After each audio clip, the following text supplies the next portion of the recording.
माझं नाव सुषमा वामन सुवेदा. माझ्या आईची जागा आज मला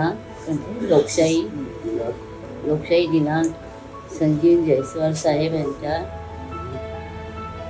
मिळालेली आहे. मी त्यांचे धन्यवाद. नमस्कार, माझं नाव अशोक दिसत आंबेडकर. या लोकशाही दिनानिमित्त माझ्या मिळवणीच्या जागेसाठी मी ती आलो होतो. हा लोकशाही दिनानिमित्त श्री संजीव जयस्वाल साहेब यांच्याकडून मला माझ्या मिळवणीला आनंदित करून त्यांनी त्यांच्यामधून निकाल दिला. त्याबद्दल मी त्यांचे धन्यवाद मानतो.